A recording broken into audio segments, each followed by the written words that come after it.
Come avviene a livello proprio medico la sterilizzazione di un gatto o di una gatta? La dottoressa Enrica Rigolon, medico veterinario, mi ha spiegato proprio tutta la procedura nel dettaglio e mi ha fatto anche entrare in sala operatoria per assistere proprio alla sterilizzazione di una miccia. Per me è stato bellissimo perché mi sentivo proprio come dentro alla serie Grey's Anatomy che adoro. Mannaggia, quella volta dovevo proprio fare la veterinaria, vero Lady? Ho deciso di girare questo video un po' per tranquillizzarvi, un po' per rendervi partecipi di tutta la cura che viene messa quando viene sterilizzata una gatta o un gatto, in modo che siate tranquilli e anche preparati a quello che succede quando sterilizzerete il vostro gatto. Degli aspetti etici della sterilizzazione che sono comunque molto importanti, vi ho già parlato in un altro video. Qui vedrete proprio a livello medico come si svolge la cosa. Devo avvisarvi che in questo video si vedranno anche le scene girate proprio in sala operatoria. Non si vedrà sangue, non si vedrà niente di splatter, non si vedono ovviamente neanche i particolari dell'operazione. Ma ovviamente se siete facilmente impressionabili da strumenti chirurgici o proprio dalla sala operatoria, vi devo avvisare che qui ne vedrete. Quindi regolatevi voi se è il caso che proseguiate con la visione del video o meno. Lascio ora la parola alla dottoressa Enrica Rigolon. Salve a tutti! Sono la dottoressa Enrica Rigolon, un medico veterinario. Mi occupo prevalentemente di medicina del cane e del gatto e oggi siamo qui per parlare della sterilizzazione della gatta e del gatto. Perché sterilizzare? Le micette fondamentalmente si sterilizzano per evitare gravidanze indesiderate. I micetti perché non vadano sotto una macchina quando scappano sentendo le micette in calore. Però ci sono anche dei risvolti medici, ci sono anche delle motivazioni mediche per sterilizzare soprattutto la femmina. Uno, per evitare tumori mammari, poi in età adulta, endometriti e piometre, che sono ben più gravi perché mettono a rischio la vita della micetta e a quel punto bisogna sterilizzarla d'urgenza, non potete più scappare dalla cosa. Quindi questo è il motivo per il quale noi vi consigliamo anche la sterilizzazione come atto medico, come prevenzione nei confronti di queste patologie. Quando sterilizzare? Il maschietto intorno al 7-8 mese di vita, perché è abbastanza sviluppato, ha quasi completato il suo sviluppo corporeo, allo stesso tempo non è ancora diventato pubere e di conseguenza non ha ancora iniziato a farvi pipì in giro per casa, perché poi se inizia a farlo è difficile fargli smettere quel comportamento, quindi si trova la giusta via di mezzo tra il suo benessere fisico e il nostro benessere casalingo. Le micette dal 5-6 mese possono avere il loro primo calore e quindi noi consigliamo di sterilizzarle intorno a quell'età se hanno raggiunto almeno i 2 kg di peso per una sicurezza anestesiologica. Le ultime linee guida internazionali però dicono di far avere a queste femminucce il loro primo calore. Non sempre è possibile, bisogna trovare anche lì il giusto compromesso tra benessere della gatta e rischio che anche lei vada sotto una macchina, rischio che si accoppi con un gatto FIV positivo, gravidanze indesiderate. Quindi a seconda della tipologia di vita della miccia poi si sceglie. Chi ha la miccia chiusa in appartamento, se riesce a dire ok, mi sorbisco il primo calore della miccia perché è abbastanza fastidioso per i proprietari, scelgo di aspettare che faccia il primo calore e poi la sterilizzo, altrimenti tutti per lo più scelgono di anticiparlo, però vanno avvisati di questa cosa che da un punto di vista medico sarebbe meglio che il loro primo calore lo facessero. Quando abbiamo deciso di procedere, come facciamo? Telefoniamo il veterinario perché è un intervento chirurgico che va programmato, va sottoposta la micetta e il micetto ad una visita anestesiologica per essere sicuri che al momento dell'intervento stia bene, quindi gli si controllano il cuore, i polmoni, le mucose, ci dovete dire che non hanno vomito, che non hanno diarrea, che hanno buon appetito, che non hanno tosse, tutte cose che magari noi alla visita clinica non possiamo riuscire ad evidenziare. A quel punto lì noi, non contente, vi consiglieremo pure degli esami preoperatori per verificare che effettivamente il micetto e la micetta stiano bene, perché spesso possono avere problematiche subcliniche, che cioè non si riescono a evidenziare alla visita e che però possono darci seri problemi intraoperatori o addirittura anche post-operatori. Se superano anche lo scoglio degli esami preoperatori e tutto quanto va bene, si procede con l'intervento. Si stabilisce ora e giorno perché ce li dovete portare a digiuno da almeno 8 ore. Possibilmente la micina dovrebbe essere anche non in fase di calore, perché sterilizzarli in calore aumenta i rischi di emorragie intraoperatorie e post-operatorie, perché i vasi sanguigni che vascolarizzano l'utero e le ovaie durante il calore sono molto aumentati come calibro e quindi è facile che anche noi stessi toccandoli li laceriamo o che loro addirittura si lacerano spontaneamente essendo così enormi. Una volta verificato tutto ciò, ci portate qua la vostra bella micetta o il micetto nel trasportino e noi vi chiediamo pure che dentro ci sia o la loro copertina preferita o il loro pupazzetto preferito, che li usiamo poi in fase di risveglio in modo che abbiano vicino un odore familiare e si risvegliano più sereni possibile, evitando così stress anche da degenza, perché poi devono rimanere con noi tutto il giorno che li sorvegliamo finché sono pronti per essere dimessi. Li prendiamo, ve li pesiamo in modo da calibrare perfettamente la sedazione e l'anestesia su di loro. A quel punto lì, piccola tragedia, perché dobbiamo fargli il sedativo mescolato con un potente antidolorifico per via intramuscolare, dobbiamo fargli una punturina sulla chiappetta, sulla coscetta. L'unica cosa stressante per loro, perché a quel punto lì il sedativo fa effetto e loro poi vivono tutto quanto serenamente perché sono nel limbo stracotti. A quel punto lì gli rasiamo il braccino in modo da potergli mettere l'agocanula con la quale li terremo sotto fluidoterapia durante tutto l'intervento.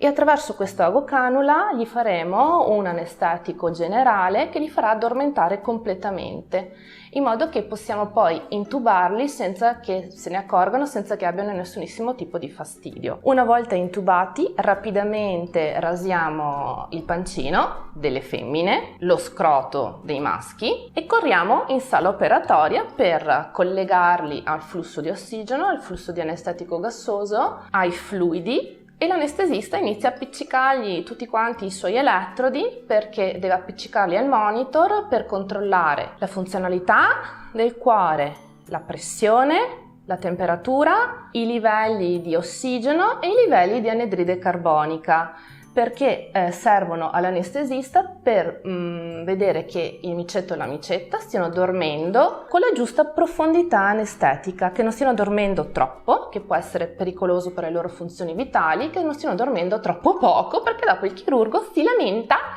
perché i tessuti non sono sufficientemente rilassati e rendono l'intervento difficoltoso. Quando l'anestesista dice ok, puoi procedere, il chirurgo, che nel frattempo però si è disinfettato accuratamente il pancino del micio, lo scroto della micetta, si infila guanti sterili, mascherina, cuffietta, camice sterile, mette teli sterili sul pancino della micetta, sullo scroto del micetto e incide. Si inizia tagliando prima la cute, poi il sottocute, la cicetta e poi la fascia muscolare, così si ha un accesso ai visceri della gattina. Si esteriorizzano le ovaie, prima una dopo l'altra, e si legano, cioè si mettono dei nodini intorno ai vasi sanguigni che le vascolarizzano, in modo da poterle togliere senza che ci sia sanguinamento. Se non è una gattina giovane e quindi può aver già avuto dei calori, se troviamo qualsiasi tipo di cosa a livello uterino che non ci piace, non ci convince, togliamo anche l'utero. A quel punto lì vuol dire andare a mettere sti fiocchettini anche sui vasi sanguigni che vascolarizzano l'utero, in modo da poter togliere anche il corpo dell'utero e le sue corna. Ovviamente è un intervento che dura un pochettino di più, però meglio farlo, ok? Ci dà anche quel mezzo centimetro, un centimetro in più di feritina operatoria, ma meglio farlo e non ci si pensa più, piuttosto che lasciar là un utero che potrebbe essere malato. Stessa cosa che si fa se si trova che la gattina ormai si era accoppiata ed è gravida. A quel punto lì si ritorna a richiudere tutto, quindi prima la muscolatura, poi il sottocute e per ultima la cute. Noi qua in ambulatorio cerchiamo di venirvi incontro il più possibile facendo una sutura che si chiama intradermica, che sono tipo le suture che fanno a noi donne sugli interventi di cesareo, permette di avere una gestione più semplice della ferita, perché la gatta non ha tutti i fiocchettini da potersi strappare, anche per lei è molto più confortevole. Qui l'intervento della micetta è finito e l'anestesista inizia a risvegliarla togliendo il flusso di anestetico gassoso e dei vari antidolorifici che le infonde durante l'intervento e che ci permettono di mantenerla addormentata. Le fa un antidolorifico che dura per circa 36 ore e le fa l'antibiotico. Dopodiché voi a casa non dovrete più fare nulla, perché si lavora in assoluta sterilità e quindi tutti questi antibiotici per settimane, perché sento anche di colleghi che gli fanno una punturina di antibiotico che dura per 15 giorni, no, rifiutatevi, mi raccomando. Il micetto invece l'intervento è molto più semplice perché i testicoli sono esterni, si incide lo scroto, si esteriorizzano i testicolini. Anche questi qua hanno dei vasi sanguigni imponenti, si legano in modo da impedirne la circolazione, si toglie, e qua i maschi ci sverranno col bisturi, i testicoli e l'intervento è finito perché non si sutura più nulla. Lo scroto nei gatti maschi non va suturato perché altrimenti tende molto a gonfiarsi, riempirsi di liquido, va in tensione, il maschietto inizia ad avere un sacco di fastidio, un sacco di dolore e cerca di strapparsi tutto. Quindi è normale che non troviate punti di sutura anche esterni nei gattini maschi. Idem anche per loro, l'antibiotico glielo facciamo noi in vena di copertura, gli facciamo noi l'antidolorifico e si provvede a risvegliarli. Noi facciamo indossare o questo, che sono varie misure di collarini di Elisabetta, lo consigliamo sia per le femminucce che per i maschietti, perché loro comunque tendono ad andarsi subito a guardare la parte operata, andarsi a leccare insistentemente, però la loro linguetta è rasposa per cui possono fare danni, quindi minimo vi consigliamo di farli indossare che non vadano a strapparsi le ferite. Oppure oggigiorno trovate in commercio questi che sono dei body molto confortevoli solo per la femmina, perché il maschio non si riesce a proteggere lo scroto in nessuna maniera. Questi sono in tessuto non tessuto, mi sembra, sono molto confortevoli, molto agevoli per il proprietario da mettere e togliere perché si fanno dei fiocchettini sulla schiena della gatta e danno veramente poco fastidio. Io ho un 1% di gatte che non sopportano né questo né questi ed è il motivo per il quale negli anni mi sono messa a fare queste suture intradermiche a tutte, in modo che se la gatta è un soggetto fastidioso il proprietario è tranquillo lo stesso che non si può strappare i punti. Noi di solito lasciamo la gocanula nel braccino di sicurezza perché soprattutto le femminucce possono avere problemi anche di emorragie post-operatorie, se magari fanno un po' troppo le furbette, iniziano a saltare in giro per i mobili di casa e non fanno abbastanza riposo, per cui abbiamo un rapido accesso al sistema cardiocircolatorio per intervenire il giorno successivo se ci fosse qualche problematica di sorta. Le teniamo qua noi fino a sera in modo da consegnarvele o consegnarveli belli svegli, autonomi, in grado di essere di nuovo il vostro gatto di tutti i giorni, che sta bene, che va in lettiera, che mangia e che beve. Per cui poi alla sera li verrete a riprendere e ve li diamo a casa svegli, autonomi, normali, talmente normali che appunto vi dobbiamo raccomandare di tenerli a riposo. Non è normale che vi portate a casa una gattina o un gattino addormentati dentro il loro trasportino o che fanno fatica a camminare o che se ne rimangono là acciambellati mezze giornate dopo l'intervento. Vuol dire che non hanno correttamente smaltito l'anestesia, che le loro funzioni vitali non sono ancora ritornate nella norma o che hanno un dolore della Madonna. Non va bene, i nostri animali hanno diritto agli antidolorifici. Ultima accortezza: a casa la sera dell'intervento potete dargli da mangiare ma soltanto una dieta semiliquida, perché gli anestetici che usiamo rallentano la funzionalità dell'intestino e quindi se gli diamo crocchette potrebbero avere una brutta indigestione o un blocco intestinale, un po' come per noi noi esseri umani.